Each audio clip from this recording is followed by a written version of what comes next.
위치가 제일 중요하겠죠. 기흥 IC에서 동탄 IC가 바로 나올 수 있는데 그 단지까지 직접 진입할 수 있는 진입도로가 좀 개설되고 있습니다. 여기까지 1분 거리면 차량 접근이 가능하고요. SRT는 역세권이죠. 또 차량으로 3분 거리에 접근할 수 있는 그런 모습이고 요즘에도 젊은 사람들이 킥보드 타고 또 움직이기도 합니다. 킥보드로 5분이면은 진입할 수 있는 그런 거리 내에 있다는 게 굉장히 중요하고요. 또 준공이 지금 23년으로 예정이 돼 있습니다. 지금 분양하는 시즌이기 때문에 23년 동안 계약금 지불하고 편히 계시면 좋은 물건을 만날 수 있는 그런 구조로 짜여 있다는 거. 또 규모는 말씀드렸지 20층 가장 높은 게 20층인데 전체적으로 단지 내에 4개 동으로 규모가 굉장히 크게 들어온다는 점이고요. 전용 면적은 이제 투자하실 수 있는 물건의 샘플링을 보시면 약 41.9제곱미터 정도의 기준으로 보시고 분양가죠. 매매가 형태의 분양가는 1억 8천에서 1억 9천 정도가 형성되어 있기 때문에 대출을 활용하신다면 굉장히 싸게 저렴하게 1,000만 원 미만으로 접근할 수 있는 그런 구조가 갖춰져 있는 그런 물건이라고 말씀드리겠습니다. 자, 기흥 동탄 IC 그리고 SRT 동탄역과 인접해 있는 동탄 이신도시 테크노밸리에 위치한 지식산업센터입니다. 영상에서 보시다시피 4개의 동으로 된 단지형 물건이고요. 평균 전용 면적은 약 41.9제곱미터라고 나와 있네요. 그죠? 자, 이어서 그러면은 동탄이 신도시 여기에 입지를 한번 살펴보도록 할게요. 네, 입지는 두 가지로 나눠서 한번 설명드리는데 일단 광역 입지 보셔야 됩니다. 동탄 누구나 다 알고 있는 곳이고 엄청나게 많은 또 철도가 또 모여 있는 그런 곳인데 이 단지까지 접근할 수 있는 직접적인 도로가 있다라는 거. 바로 동탄 기흥 IC에서 산업단지까지 들어가는 길이 바로 놓인다는데 1분 거리면 차량으로 접근할 수 있다는 부분이고요. 또 하나는 동탄 주변은 이제 트램이 지금 건설 중인데 트램 같은 경우는 동탄 주변을 다 돌아다닐 수 있게끔 잘 방사망으로 짜여지는 부분들인데 이런 것들이 산업단지 접근성을 굉장히 높이고 있다. 이 부분도 살펴보시면 좋을 것 같습니다. 주변에서도 외곽에 접근하시는 분들은 수도권 제2외곽 순환도로가 지금 건설 중에 있죠. 그렇게 된다면 서울 지역뿐만 아니라 경기도 외곽 지역에서도 동탄까지 접근하는데 보통 90분 안에 다 접근할 수 있다라는 튼튼한 이런 그 교통시설이 만들어지고 있다는 점도 보셔야 될 거고요. 수도권 최대 클러스터 단지다 보니까 단지 규모가 뭐 축구장의 37배나 된다 이렇게 말씀드렸는데 그만큼 면적 자체로 따진다면은 과연 이것이 테크노밸리구나 이렇게 말할 수 있을 정도의 그런 모습을 보입니다. 실제 해당 모습을 좀 살펴보면은 판교, 광교가 우리가 테크노밸리로 유명하거든요. 특히나 테크노밸리라는 이름을 달고 있는 면에서 좀 고급화되고 있는 부분들인데 동탄이야말로 이런 것들에 광교 같은 경우도 마찬가지고 판교 같은 거에 대해서 5배에서 작게는 2배에서 크게는 5배까지 높은 그 정도의 면적들을 갖고 있다는 건 그 많은 인원을 수용할 수 있기 때문에 테크노밸리로서 진정한 면모를 갖출 수 있다. 이런 부분 볼 수 있는데 거기에 따라서 아까 말씀드린 교통망들을 살펴보시면 SRT로 서울에서 수서에서 접근하죠. 18분이면 동탄역까지 올 수 있다는 부분하고 나머지 경부고속도로 또 외곽순환도를 탄다면 서울에서 60분 또는 세종에서 90분 정도 거리 1시간 30분 내 거리에 세종까지 왔다 갔다 할 수 있다라면 결국은 저녁이 있는 삶, 퇴근 이후에 저녁이 있는 삶을 보장해 줄 수 있는 그런 입지를 갖고 있다. 이것이 가장 광역적 입지의 특징이라고 말씀드리겠습니다.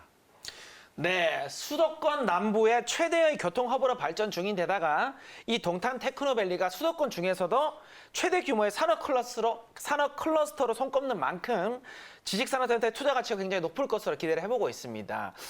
시청자분들을 위해서 이 지식산업센터가 가진 특징이나 장점들을 좀 이렇게 잘 알아듣기 쉽게 좀 정의를 좀 부탁드리겠습니다. 네, 일단 4가지로 크게 한번 나눠서 보겠는데요. 이제 네. 외관에 있는 규모면으로 좀 살펴보겠습니다. 우리가 이제 화면에도 보셨지만 지하 4층에서 지상 20층까지의 높이의 용적률을 갖고 있으면서 단지형으로 구성되어 있고요. 그리고 4개 동이 같이 올라옵니다.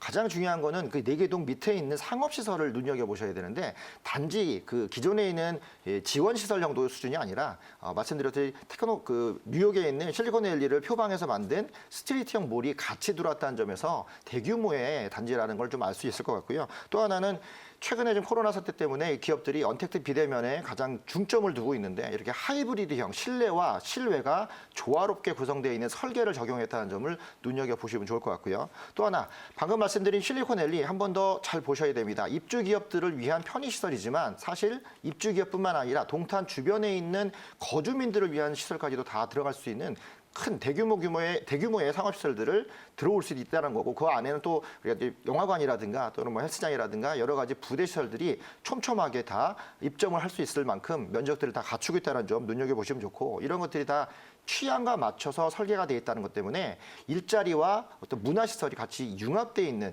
취향 중심의 설계로서 스트리트몰이 나오고 있다는 점도 눈여겨보시면 좋을 것 같고요. 또 하나는 동탄 자체의 특징적인 면이 있죠. 건물 자체에 본다면 가장 중요한 것, 주차장을 보셔야 됩니다.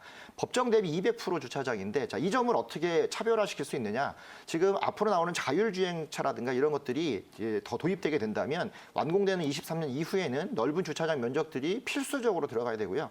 테크노밸리고 스마트 시티를 표방하고 있기 때문에 이런 부분들을 잘 살펴보신다면 이 면적이 갖고 있는 모습들이라든가 주차장의 확보 면적들을 가장 강점으로 좀 꼽을 수 있겠고요.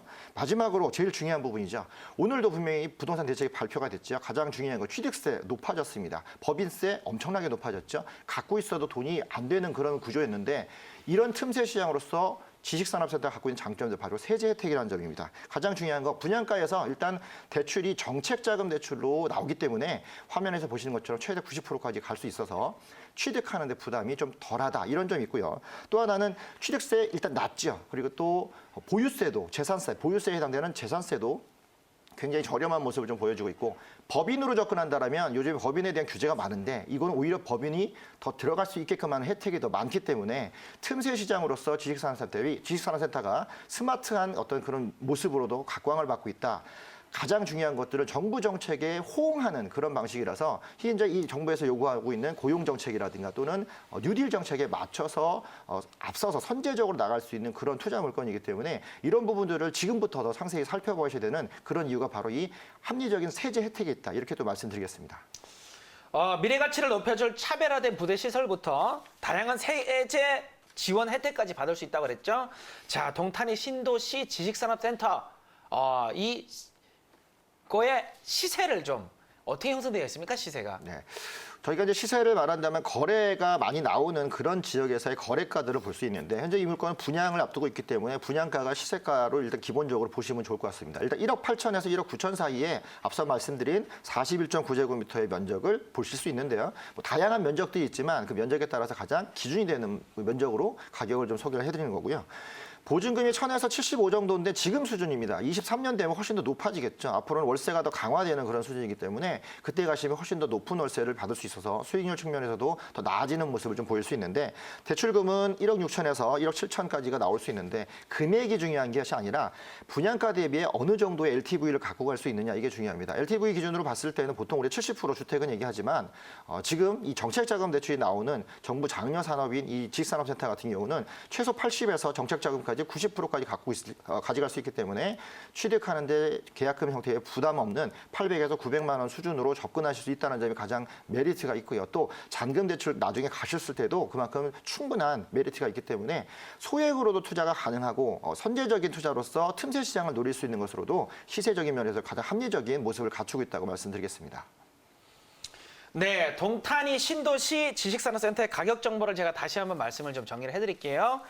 평균 매매가는요, 1억 8천만 원에서 1억 9천만 원 정도 생각해 보시면 될 것 같고요. 월세 임대 시 대출을 최대로 받았다고 가정을 했을 시에 실제 투자 금액은요, 800만 원에서 900만 원 정도 예상을 해보시면 될 것 같습니다. 전문가님, 그럼 마지막으로 지식산업센터에 투자를 할 때 주의해야 될 점이 있다면 어떤 점을 좀 주의를 해야 되겠습니까? 네, 지식산업센터는 일반 주택하고 다르기 때문에 주택을 바라보는 방식으로 보시면 안 됩니다. 기본적으로 시행사와 시공사가 어떤 것인지 어떤 분들인지를 쭉 보셔야 되는데 전문적인 이 지식산업센터만 설계하느냐 또는 이것만 공사하느냐 또 공사도 일군 건설이 하느냐 이것이 가장 중요한 부분이고요. 앞서 한 번 더 설명드렸지만 세제 혜택을 꼼꼼히 살펴보셔야 됩니다. 틈새 시장에 새로운 물건이기 때문에 앞으로의 정책 방향과 맞는 그런 세제를 가져갈 수 있느냐 이 부분도 굉장히 중요하고 마지막으로 하나 더 말씀드리면 밑에 있는 상업시설을 잘 보셔야 됩니다. 맨날 일만 하는 게 아니군요. 일 끝나고 나서 여가 생활할 수 있는 그런 고소득 직장인들을 위한 그런 부분들이 있기 때문에 소득이 많이 일어나는 곳, 인구가 많이 모이는 것, 주변 인구를 빨대처럼 흡수할 수 있는 그런 시설들을 같이 갖고 있어야 동반 성장할 수 있다는 그런 부분인데 이 부분을 세 가지를 잘 살펴보신다면 시행사, 시공사의 모습들 그리고 세제 혜택의 모습들, 지금 말씀드린 어우러지는 상업시설의 모습들이 스마트하고 좀 더 선진적인 모습을 갖고 있느냐 이것이 바로 투자의 가장 큰 포인트라고 말씀드리겠습니다.